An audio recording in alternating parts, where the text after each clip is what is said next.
Angie claims Lisa told her Todd made out with one of her friends. Do you think this is true? No. She does that, and it's really frustrating. She pulls out the most random comments. Oh, you were talking about Bronwyn with your hair over your face, saying, yeah, Todd was making out with one of my friends while farting the entire time. I did not say one of my friends. I was just told that my friend's very close friend made out with Todd and he farted, and it was a total mood killer. I mean, what is she even talking about?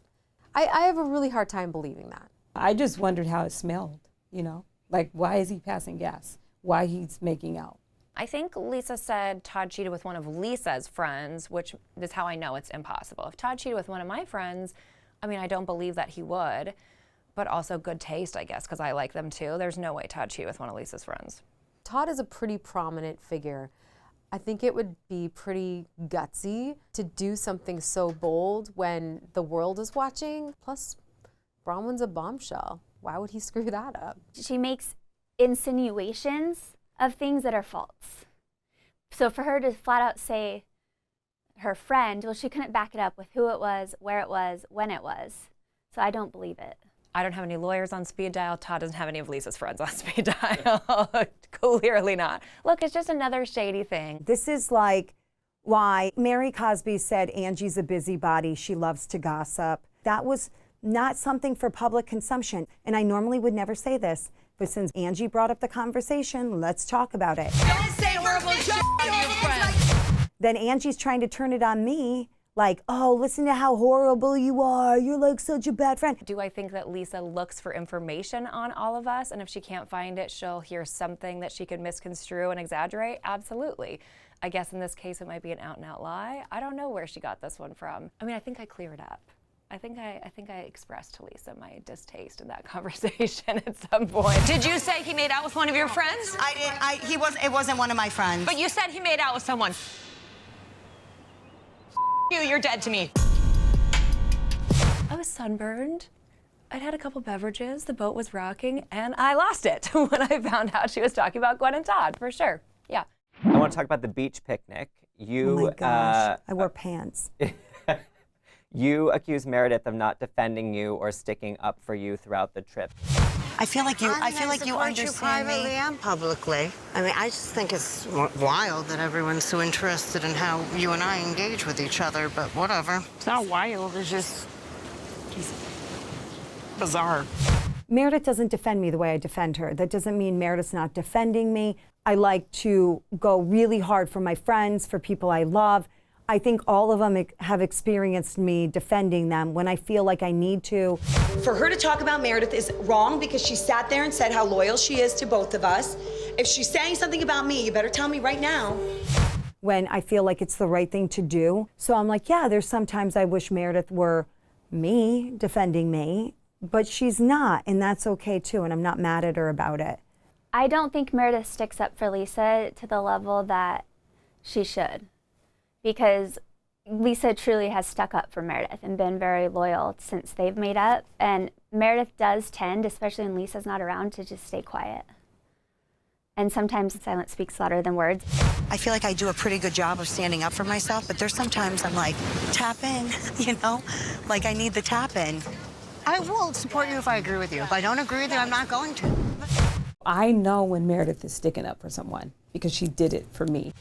Everybody has a different dynamic. If I think that Mary's doing something wrong, I tell her. You sat here and you heard her say that she doesn't want to be her friend, she doesn't matter. Do I think that's a nice thing to say? No, I don't. Then stand But up. everybody is entitled to say that they want to be friends with someone or don't. That's okay.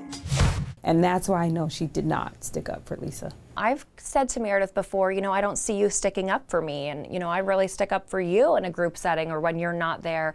And Meredith has always said to me that she doesn't feel like it's appropriate for her to get involved when things are heated. But I do understand Lisa's frustration, that when you're in the thick of it, sometimes you do want somebody right there to kind of jump in for you or at least have your back. I've been lucky enough to have Angie or Mary or Whitney kind of ride for me in a group setting. And when you feel like it's you versus everybody, that extra voice is really meaningful. I don't know how their friendship is and where it lies and what it all involves, because it doesn't seem like a real deep friendship. I think it's a safe one for Meredith. Is there anyone you notice Meredith does defend more than other people? I think she sticks up for Lisa most out of anybody. Sometimes I want to remind Meredith that this is not like a court of law, that we're litigating these. It's just a group of friends. She can have an opinion. It doesn't have to be said perfectly. It doesn't have to, you know, the legal jargon doesn't have to be on point. She can just say, that's shitty, don't do that, or don't say that. But I do notice that she tries to be really careful. She kind of tries to be the voice of reason. Usually by the time we need a friend to jump in for us, we're past voice of reason. We need a voice of yelling at this point. Had you ever heard that TikTok that said Seth was cheating on Meredith? I've never heard that before, and I do feel like it was out of left field, for sure. I saw something on TikTok today about Seth's possible indiscretion. What are you saying? What are you saying? Seth's having a mistress.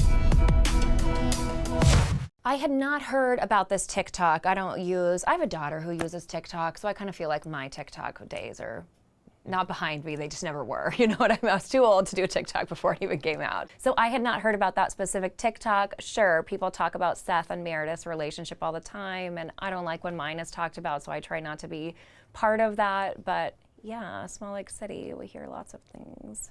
There are so many rumors like that about all of us, all over TikTok and social media. Had I heard these kind of rumors about Seth before? Yes. Do I think they're true? No. TikTok says a lot of things that are not true. And why would you take it and carry it? Like, I just think you should probably find better sources if you're going to bring something. Make sure that it's factual. My husband does not have a mistress. We are in a monogamous marriage because your boyfriend breaks up with you every time he wants to sleep with someone else. That's your problem. I break up with him, not mine. I was planning on pulling Meredith aside because this isn't one of those things that you say in front of a group. It's extremely sensitive. But then she started going after me at dinner. She was doing her Meredith thing, and I took that opportunity to say that right then. It was probably not the best thing I've ever done. It wasn't my shining moment. I don't know, it's also one of those things that I'm a girl's girl, and if I know something, I'm gonna say it. Whether it's in private or public, but she needed to know. After Heather calls you the source of all the dirt and you two get into it, you both end up on the raft in a heated conversation. You know, she came and sat by me on this raft that was soaking wet. It was hot, so it actually felt good. I think you're the source of the dirt. I'm not. And I think you feed it, and then you keep your hands clean. Nope, I would never do that. You know, I don't feel 100% resolved sitting with Heather on the raft because she doubled down, and it's really frustrating. I've never done anything to any of them. Of everyone in the group, Lisa does listen to Heather the most. Heather can relate to her and get to her. So I'm grateful that we have Heather to help bridge that gap with Lisa. How would I know this? How would I know? Everyone tells you everything. But you I'm just not admitted to that 1 minute ago. Yeah, but I'm not the one that leaks it. I've never leaked stuff. This is the last time you're going to do this to me. And trying to keep the peace creates a bigger divide between me and the ones that constantly make up stuff about me. You got to hash it out, and I don't even know if we've fully done that yet. I don't know. I don't think Lisa makes up. I think she's in the moment, and I think she still deep down holds it, and she'll probably never ever forget that Heather did that to her. Are you kidding me? I worked so hard. Does Heather hold grudges? I don't know. I mean, I think Heather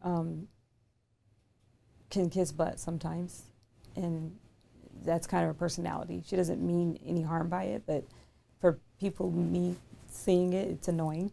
But I don't know if she holds grudges. Probably. I don't know, though. You're like, hopefully not to me. Yeah. I wouldn't care. I mean, I guess I should, but if she held grudges, it's fine. You have to work through it some kind of way. Yeah. On top of getting seasick, you hurt your nail. Oh no! The door closed on my hand. Oh my God. Ah! It was like I recovered from one thing and then the next, and that was probably One of the most excruciating pains I have experienced in my life, having my finger crushed in the door. And I thought it was cut off. It was that bad. Why so many injuries on this trip? Between Angie. I know, right? There's just a lot going on. One thing after another. I felt terrible because I didn't want to obligate anyone to have to care for me or to take away from, our trip. So I did feel some guilt, but they were so kind to me. They were so sweet. Oh, look at him. You guys, I've got him trained. He's never even done this. And look, would you like to come to Salt Lake? Michael, you're a born hairdresser. They took such wonderful care of me. So 5-star review for my below deck experience and for their team.